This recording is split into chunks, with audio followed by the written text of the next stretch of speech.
فرحان كالظبيل للهلولة حط السلاح حطوا محيلة نضربوا شوفار هاد الليلة. بشوت حتى نكلا بشوت بعل البيت c'est Madame Nakash, les parents, les grands-parents, et Beshut, Rabbi Shimon, Marciano, notre ami de longue date, Haron Ahron Habib, Beshut Rabagaon, Rabbi Shimon, Haliwa Shalita, et avec votre permission. Il faut savoir une chose. Aujourd'hui, on devait être à Toronto. Parce que lorsqu'on a pris l'avion jeudi soir de Toronto, il a commencé à neiger, quand beaucoup d'avions étaient annulés, et j'avais beaucoup peur que notre vol serait annulé, et donc ça aurait été pas possible d'être là aujourd'hui. Et j'ai prié à Kadosh Baruch Hu. Lorsqu'on dit le mot j'ai prié, c'est quoi le mot j'ai prié? Il faut savoir une chose, que un juif, lorsqu'il a besoin de quelque chose, il demande à Hachem. Un enfant, il a besoin de quelque chose, il demande à son père, sa mère. Le bébé, il a faim, il pleure. Il rappelle sa mère, c'est l'heure de mon repas. Nous, à Israël, on a appris de Abraham, Yitzhak et Yaakov que lorsqu'on a besoin de quelque chose, on demande à Kadosh Baruch Hu. C'est tout.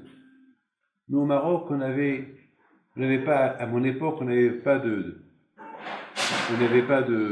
d'hôpital.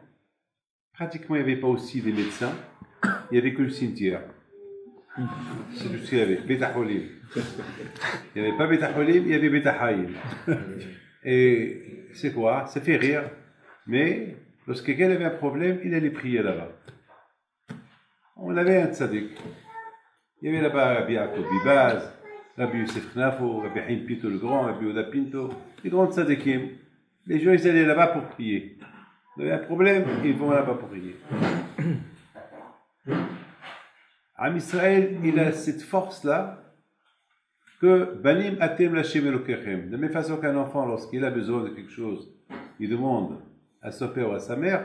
Nous, on a le titre d'enfant, des enfants de Akadosh Baruch Hu.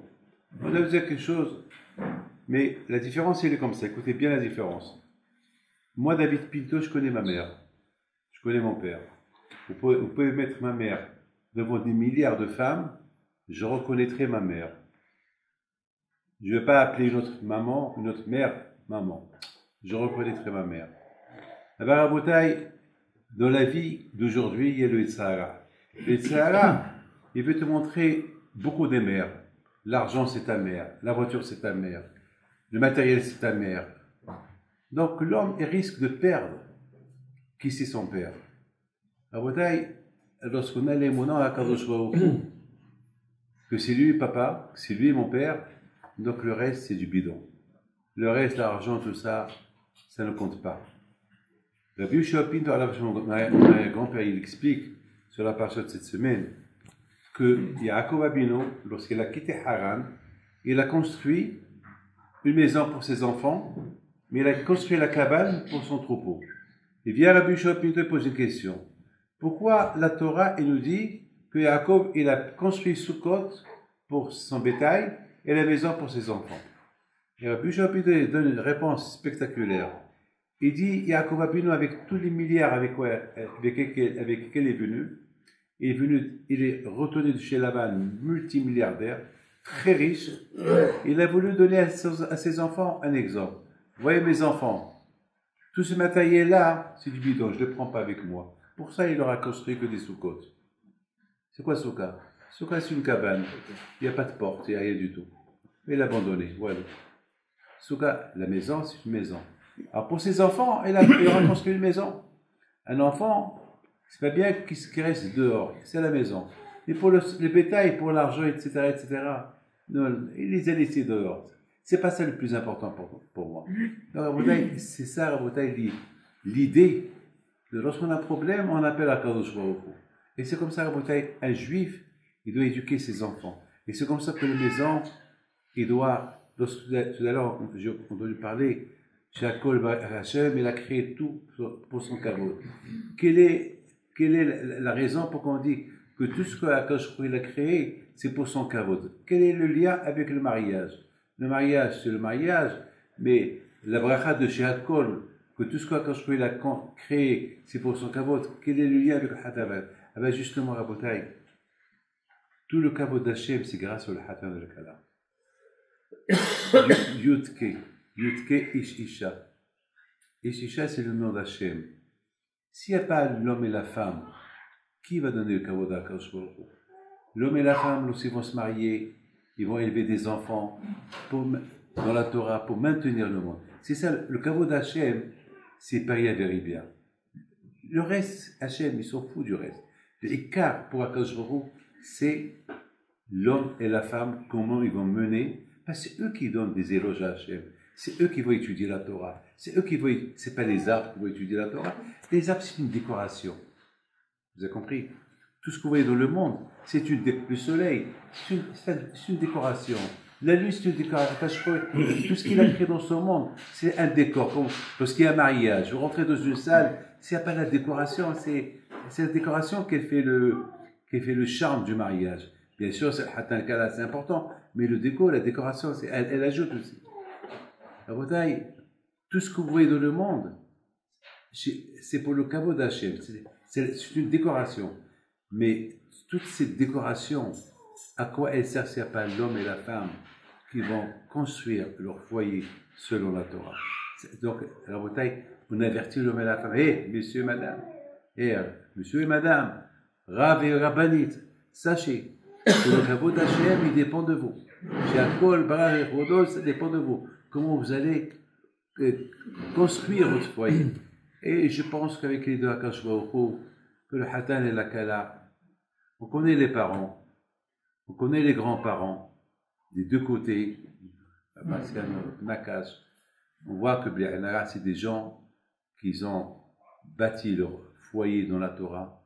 Donc, Vadaï, Hazaka, 100%, que les petits-enfants et les enfants ils vont suivre le même chemin, comme que les parents ils ont fait.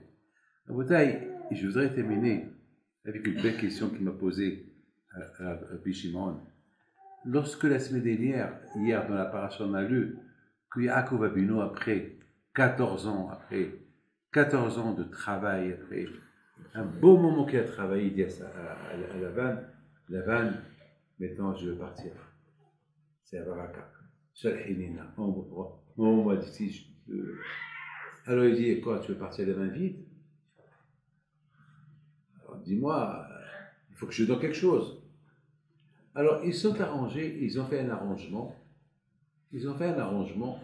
que voilà, je vais travailler chez toi 6 ans. Qu'est-ce que je vais gagner? Je vais gagner. Et je ne veux pas rentrer dans les détails. C'est écrit dans la Torah, ils sont arrangés. Et là, Rabbi Shimon, il m'a posé une belle question. Il dit, Rabbi David, donne une réponse à cette question-là. Il me dit, comment Yaakov a pris le risque pour l'argent de rester à Haran? C'est risqué, Bémet. Hein. Haran, c'est un rachat. Et d'ailleurs, il rapporte, il y a un midrash qui dit que Yaakov avait beaucoup peur pour Réhouven, parce qu'on dit que Réhouven, il apprend des mauvaises choses de Lavan. Alors, je ne comprends pas Yaakov Bémet. Yaakov, c'est un monsieur de Torah, c'est un rave de Torah, un rave qui n'a jamais dormi, 14 ans, il n'a pas dormi, et soudainement, il cherche l'argent. Attends, il tombe dans le piège de Lavan, Lavan lui dit, alors, toi, tu veux partir les mains vides? Eh bien, je ne sais pas, c'est un gros risque de rester à Haran. Haran, tout le monde était des Shaim. C'est trop risqué. Et comment est-ce possible que Yaakov, il reste encore là-bas 6 ans, travailler pour l'argent, et que Dieu préserve ici un de ses enfants, il sort mal? Il faut savoir. La Gemara dit que Enégar et la Torah, j'habiterai rien que dans un droit de Torah. Haran, c'est un droit qui n'a pas de Torah. Comment Yaakov il prend ce risque-là de rester là-bas encore un peu plus? Rabotai, il faut savoir une chose. Yaakov Avinu alav shalom, c'est quelqu'un qui avait les mouna à Akadosh Baruch Hu. Akadosh Baruch Hu, il a béni Yaakov. Il a fait des brachot que vous ne pouvez pas imaginer les brachot qu'il a reçus Yaakov Avinu. Yaakov Avinu alav shalom, il a quitté son père riche. C'est Eliphaz qui l'a graissé dans la route, il lui a volé tout ce qu'il avait. Mais Yaakov Avinu alav Shalom, c'est le symbole de la Torah. C'est le symbole des brachot qu'il a reçu de chez son père. Parce que Yaakov, il n'est pas de brachot. Mais Rivka a dit à Yaakov, non, c'est impossible. Tu ne peux pas recevoir que les brachot spirituels. Tu as besoin d'argent. Sans argent, tu ne peux pas être juif. Un juif, il a besoin de faire une tefillin, la tzedaka, ça coûte cher les shabbatot, les fêtes, les écoles juives, mikvaot. Un juif, ça coûte cher pour être juif. Et surtout si on fait des humrot, si on fait des humrot dans la religion, alors comment Yaakov va partir pauvre? Rivka a dit non, il faut que tu reçoives les brachot chez ton père. Pourquoi Esav va recevoir tout le matériel et toi rien du tout? Non, mais maman, mais on a partagé les mondes, moi je prends l'autre monde, lui prend ce monde. Il dit, mais pour arriver dans l'autre monde, il faut que tu passes par ce monde-là. Et pour passer par ce monde, il faut de l'argent. Il faut de l'argent. Il faut demander à Kadosh Baruch Hu. L'argent, c'est pour les Bnei Torah. Le Père Kavod dit que la richesse a été créée comme pour les Bnei Torah. Et le monde, vous savez, il y a un Midrash qui dit que l'or a été créé que pour le Beit HaMikdash. C'est-à-dire qu'une fois qu'on a construit le Beit HaMikdash, l'or, il devait disparaître. Mais puisque la bracha elle est venue, il est resté l'or. Et les diamants. Alors, on a besoin. Yaakov Avinu alav Shalom, il a dit quoi? Je vais retourner à la maison pauvre. Qu'est-ce qu'ils vont dire les gens? Tu es parti riche, comme ça tu retournes. Il avait de ce Hilul Hashem là. Alors il a dit, bon, puisqu'il me propose de rester, il est devenu milliardaire grâce à moi, eh bien il est venu l'heure que moi aussi je deviens riche. Comme ça je montre aux gens, voilà, Im Laban Garti, Vitariak Mitzvot Shamarti, j'ai habité avec Laban, j'ai respecté la Torah, et voilà, je suis riche. Il y a beaucoup de gens qui croient que la richesse, elle détourne l'homme. C'est pas vrai. La richesse, elle peut aussi élever l'homme dans la Torah. Mais s'il sait comment se comporter avec l'argent, s'il sait que l'argent, c'est un moyen de servir Hachem. Mais si l'Aïstar, il pense que l'argent, c'est un moyen de vivre, de s'éclater lui-même, donc il a mal pensé. Abotar Rabbi plutôt mon grand-père. Beaucoup de fois de ma tête, je vous le dis. Il faut savoir que j'ai beaucoup appris de mon grand-père une chose. Il pouvait recevoir plein d'argent et le soir, avant qu'il va dormir, il disait, eh ben, ce qui me reste demain, je vais le donner. Une fois, il n'arrivait pas à dormir. Et puis, il se réveille au milieu de la nuit, il dit à sa femme, Saouda, est-ce que tu as touché à ma poche? Il dit, oui, demain c'est vendredi, j'ai pris un peu d'argent de ta poche. Il dit, eh ben, c'est pour ça que je n'arrive pas à dormir. Et toi, tu me rends cet argent-là, cet argent-là, c'est pour les pauvres. Alors j'écoute cette histoire-là, mon père tout, je me la raconte. Et je me suis dit, nous, lorsqu'on n'a pas d'argent, on n'arrive pas à dormir. Et lorsqu'on a l'argent, c'est là qu'on arrive à dormir. Chez la Péhipli, c'est le contraire. Lorsqu'il avait l'argent, il n'arrivait pas à dormir. Et lorsqu'il n'avait pas d'argent, c'est là qu'il allait dormir. Pourquoi? Parce que pour lui, l'argent, c'était secondaire. C'était secondaire, c'était pas ça le lien le plus important pour lui. Donc, à Boutaï, même Yaakov Avinu alav Shalom, il a risqué sa vie pendant la nuit pour aller récupérer un verre. Un verre. Un verre. Un verre. C'est à cause de ce verre-là qu'il a fait la guerre avec le malheur. Quand Yaakov Avinu, il est tellement avare, Yaakov Avinu, pour un verre, il retourne là où il a oublié le verre pour le prendre. Pour le prendre, comment? Mais Yaakov Avinu alav Shalom, il disait, avec un verre, je peux faire des mitzvot. Je donne un pot. Pourquoi je vais le laisser là-bas? Rabotai, Yaakov Avinu alav Shalom, il n'a pas pris de risque en restant chez Haram. Pour lui, il a dit, c'est important le kavod Hashem. Il ne faut pas que les gens y parlent, qu'ils disent, voilà, Yaakov, voilà, il est parti, il s'est marié, il a volé, bracha, etc. Et aucune bracha n'est arrivée. Toute la bracha qu'il a reçue d'Ariché, il est venu pauvre. Non. Maintenant, puis j'ai une possibilité de devenir riche. Et la preuve, même Hachem, il l'a aidé. Même Hachem, le malach lui-même, il venait changer les. C'est-à-dire quoi, quand lui-même, il a aidé pour devenir riche. Dans la Torah, ça se connaît. C'est lorsque Rachel, lorsqu'il a appelé Rachel là, il leur a dit, voilà, maintenant on va se souvenir à partir de demain, voilà ce que ton père m'a fait, et voilà ce qu'il m'a fait, voilà ce qu'il m'a fait, et grâce à Hachem, c'est Hachem qui me rendait ce que votre papa me volait. Rabotai, je termine. Alors, la paracha de cette semaine, donc c'est Yaakov, il devait rencontrer Esav. Il a commencé à trembler. Yaakov, pourquoi tu trembles? Mais tu as la promesse d'Hachem qui te protège. Moi, si j'ai une promesse d'Hachem qui me protège, je ne vais pas avoir peur. Pourquoi tu as peur? Et le pauvre Yaakov, il a peur. Hachem, qu'est-ce qu'il a dit? Il a dit, qu'attends-tu le Hassadim? Je suis petit avec tout le bien. Et maintenant, j'ai peur. Je suis venu là, je suis venu avec rien du tout qui m'a clé à Balti Tayaden. Et maintenant, je suis devenu milliardaire. Il paraît qu'il avait 75 000 chiens qui gardaient son troupeau. Alors imaginez-vous la richesse colossale qu'il avait à Yaakov Avinu. Et maintenant, il a peur. Pourquoi tu as peur? C'est pourquoi il a peur? À cause de la question de la Shimon. Il dit, peut-être, j'aurais pu m'enrichir un qu'en un an. Pourquoi je restais plus? Pourquoi je restais plus? Yaakov commence à avoir peur. Peut-être, j'aurais dû pas rester 6 ans. Peut-être, j'aurais dû rester 4 ans, 5 ans. Peut-être, j'ai pris le risque. Peut-être, j'ai pris un gros risque. Peut-être, Hachem Ishmor. Ça, c'était la Hanava de Yaakov Avinu. Les Rabotai Vadaï, que tout le temps que Yaakov Avinu, maintenant, si je rentre dans la Kabbalah, c'est autre chose. Dans la Kabbalah, on dit que le temps qu'il est resté Yaakov Avinu, chez Haram, c'est pour réparer des neshamot qu'il y avait dans les troupeaux. Ça, c'est autre chose. Donc, ça lui a pris 6 ans. Donc, il devait rester, et vous savez très bien que quand je vous protège. Je voudrais, mes amis, donner des éloges à ces 2 familles, Marciano et Nakash.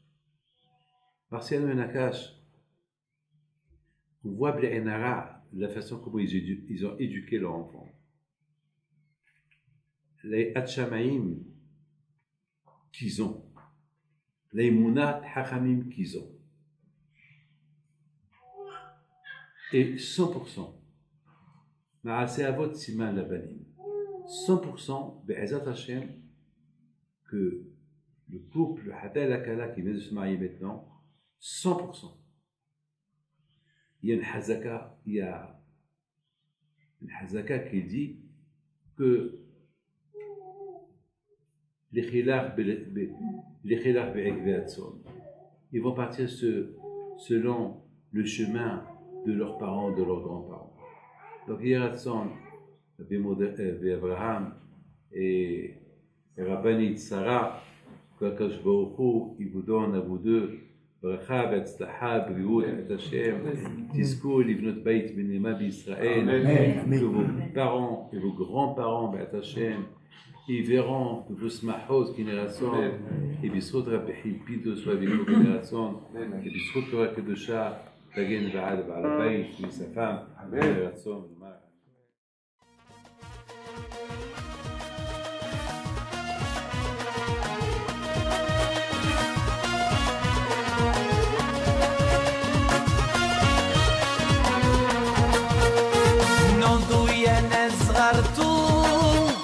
على ربيع حيم بنتو وقف لنا زي